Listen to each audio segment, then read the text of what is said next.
Hello, मेरा नाम है अमित और आज मैं इस वीडियो में बात करने वाला हूँ कनाडा के स्टूडेंट वीज़ा के बारे में। अगर आप कनाडा में पढ़ना चाहते हैं या फिर वहाँ पे जाके आप बैचलर या मास्टर करना चाहते हैं तो आपको किन किन बातों का ध्यान रखना होगा वीज़ा अप्लाई करते वक्त, वो सभी बातें मैं इस वीडियो में आपको बताऊँगा। ठीक है, अगर आप कनाडा का वीज़ा अप्लाई करते हैं तो आपको बताना चाहूँगा टोटल 3 इनटेक आते हैं इस कंट्री में अप्लाई करने के लिए। सबसे पहला इनटेक है जनवरी का, दूसरा है मई का और लास्ट में है सितंबर इनटेक। ये 3 इनटेक आते हैं। इन 3 इनटेक में आप एडमिशन्स ले सकते हैं। ठीक है, एडमिशन जो लेना है वो 2 कैटेगरी है यहाँ पे। पहली कैटेगरी का नाम STS है जिसका फुल फॉर्म है स्टूडेंट डायरेक्ट स्ट्रीम, और दूसरी कैटेगरी का जो नाम है वो है जिसे जनरल कैटेगरी भी कहा जाता है और ज़्यादातर लोग उसे नॉन SDS कैटेगरी बोलते हैं। ठीक है, इन दोनों कैटेगरी के अकॉर्डिंग अपना वीज़ा प्रोसेस करते हैं। ठीक है, बट SDS जो कैटेगरी है ये थोड़ी बेहतर है। इसमें जो वीज़ा है वो बहुत जल्दी आ जाते हैं, डॉक्यूमेंटेशन लेस होते हैं इसमें। ठीक है, ये किस तरीके से इसमें अप्लाई करेंगे SDS कैटेगरी में, ये मैं आपको बताता हूँ। इसमें सबसे पहले आपका जो IELTS का स्कोर है ये इम्पॉर्टेंट बहुत वैल्यू रखता है आपका, यानी बहुत इंपॉर्टेंट पार्ट है आपका SDS कैटेगरी में, क्योंकि IELTS के अलावा आपने जो PT है जिसको पियर्सन टेस्ट ऑफ इंग्लिश बोलते हैं या TOEFL है, ये एक्सेप्टेबल नहीं है इस कैटेगरी में। इसमें सिर्फ IELTS ही देना होगा आपको। ठीक है, और IELTS ही के थ्रू आप इसमें जा सकते हैं। अब आपके IELTS का स्कोर क्या होनी चाहिए ये मैं आपको बताता हूँ। देखिए, IELTS का स्कोर जो इस कैटेगरी में SDS कैटेगरी में होना चाहिए वो UG प्रोग्राम, यानी कि आपने इस साल आपने 12th कंप्लीट किया है और आप नेक्स्ट ईयर यानी जो जनवरी इनटेक 2023 है उसमें आप अगर जाना चाहते हैं तो आपको जो स्कोर होना चाहिए वो 6 ईच सभी मॉड्यूल में होना चाहिए। 6 ईच सभी मॉड्यूल, जैसे कि आपका राइटिंग है, रीडिंग है, लिसनिंग है, स्पीकिंग है, सभी मॉड्यूल में 6 ईच आना चाहिए तो आप UG प्रोग्राम में अप्लाई कर सकते हैं। अगर आप मास्टर में जाना चाहते हैं या PG प्रोग्राम में अप्लाई करना चाहते हैं तो उसमें जो आपका IELTS का स्कोर होना चाहिए वो 6.5, इससे कम नहीं होना चाहिए। सभी मॉड्यूल में 6.5 देना कंपलसरी है। ठीक है, अगर आप एज ए अब बैचलर या मास्टर जाना चाहते हैं। ठीक है, UG का मैंने आपको बता ही दिया है। उसके बाद इसमें होता है फ़ीस, यानी आपको इसमें 1 साल की फ़ीस देना कंपलसरी है। SDS कैटेगरी में 1 साल की फ़ीस जो भी यूनिवर्सिटी या जो भी कॉलेज, प्राइवेट कॉलेज है, ठीक है, वो जो फ़ीस उनकी वेबसाइट पे होती है आपको उतनी फ़ीस 1 साल की SDS कैटेगरी में देनी होगी। ठीक है, अगर वो 6 मंथ की भी है तो आपको 6 मंथ देना होगा, बट मोस्ट प्रॉबली 1 साल की फ़ीस आपको SDS कैटेगरी में जमा करनी होती है। ठीक है, उसके बाद हम बात करेंगे GIC।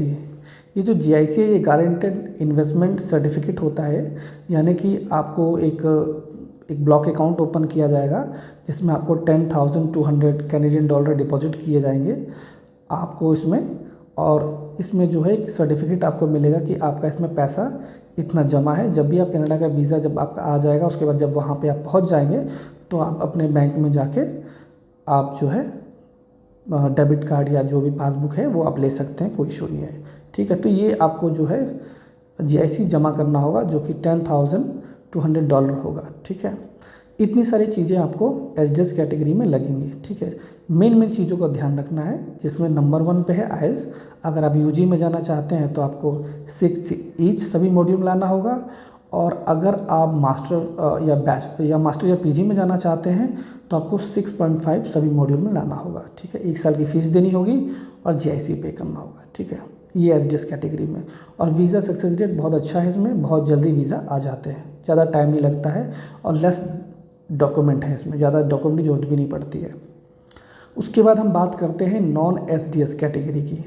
देखिए, नॉन SDS कैटेगरी उन बच्चों के लिए है, उन कैंडिडेट के लिए है जो किसी रीज़न से IELTS नहीं देना चाहते हैं या जिनके IELTS में लो स्कोर है या जो TOEFL दिया है इन्होंने, वो उनकी जो फाइल होगी ऑटोमेटिक नॉन SDS में कैटेगरी में जाएगी। ठीक है, अब नॉन SDS कैटेगरी में फ़ाइल प्रोसेसिंग किस तरीके से होता है, उसमें होता यह है, सबसे पहले अगर आपने PT दिया है यानी पियर्सन टेस्ट ऑफ इंग्लिश इसको उसको बोलते हैं, और PT दिया है या आपने IELTS दिया है या TOEFL दिया है तो वो आपको इसमें एक्सेप्ट हो जाएगा। इसमें आपको 1 साल की फ़ीस देनी होगी, GIC भी पे करना होगा, आपको नेक्स्ट ईयर की जो फ़ीस होगी, यानी कि इस साल की फ़ीस आपने दे दी है और अगले साल की फ़ीस भी आपको शो करनी होगी। इसके अलावा आपके पेरेंट्स की इनकम भी शो होगी, जैसे कि आपके पेरेंट्स में अगर जॉब करते हैं तो उनका ITR लगेगा, बिजनेस करते हैं तो बिजनेस का जो नंबर होता है वो आपको देना होगा, GST नंबर होता है, या बिजनेस की जो प्रोप्राइटरशिप है या कंपनी का जो भी इन्फॉर्मेशन है वो आपको देना होगा। ठीक है, प्रॉपर्टी वैल्यूएशन देना पड़ेगा आपको कि आपकी कितनी प्रॉपर्टी है, किसके नाम से प्रॉपर्टी है, उनकी वैल्यूएशन CA के थ्रू आपको करा के देना होता है एम्बेसी में। ठीक है, इसके अलावा आपके पेरेंट्स की इनकम जो आती है उसका बैंक स्टेटमेंट देना होगा। ठीक है, और आपके जो फंड जो शो करने होंगे नेक्स्ट ईयर ट्यूशन फ़ीस के, वो कम से कम 6 महीने पुराने होने चाहिए। अगर आप 3 महीने का या करंटली डालते हैं तो एक्सेप्ट नहीं होता है, वीज़ा रिफ्यूज़ हो जाता है। तो इस बात का ध्यान रखेंगे, कम से कम जो नेक्स्ट ईयर की फ़ीस होगी वो 6 मंथ ओल्ड होनी चाहिए, ये इम्पॉर्टेंट होता है। ठीक है, और इसके अलावा आपके डॉक्यूमेंटेशन थोड़े से इसमें ज़्यादा लगेंगे। इसका रीज़न ये कि आपको ये प्रॉपर शो करना होगा एम्बेसी को कि आप वहाँ जाएंगे और वापस आएंगे, आपका पढ़ने का ही उद्देश्य है या कुछ और एक्टिविटी नहीं करेंगे आप। ठीक है, एक तरह से सेटिस्फाई करना होगा एम्बेसी को। ठीक है, और डॉक्यूमेंटेशन तो आपको, जैसा कि मैंने आपको बताया है कि आपका जो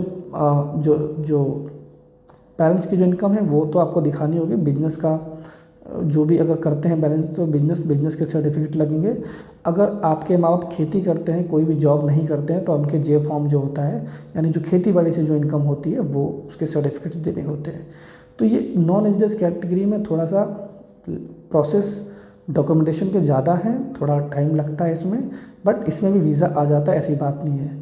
बट फर्स्ट प्रायोरिटी SGS को दी गई है, नॉन SGS जो कैटेगरी है उसको सेकंड प्रायोरिटी दी गई है। अगर आपका IELTS का लो स्कोर है या आप IELTS नहीं देना चाहते, PT के थ्रू जाना चाहते हैं, तो अब नॉन SGS में ऑटोमेटिक फाइल आपकी जाती है। ठीक है, तो ये सारी बातें आपको ध्यान रखनी है कनाडा के वीज़ा अप्लाई करते वक्त। इसके अलावा कनाडा के संबंधित या कनाडा के रिलेटेड कोई और भी आपका कोई क्वेश्चन है तो आप मुझे कमेंट कर सकते हैं या फिर आप मुझे फ़ोन कर सकते हैं। इसके अलावा आप कनाडा का वीज़ा अप्लाई करना चाहते हैं या न्यूजीलैंड का वीज़ा अप्लाई करना चाहते हैं या जर्मनी का अप्लाई करना चाहते हैं तो आप हमें कांटेक्ट कर सकते हैं, हम आपकी पूरी हेल्प करेंगे। और आपका इस वीडियो को देखने के लिए आपका बहुत बहुत धन्यवाद।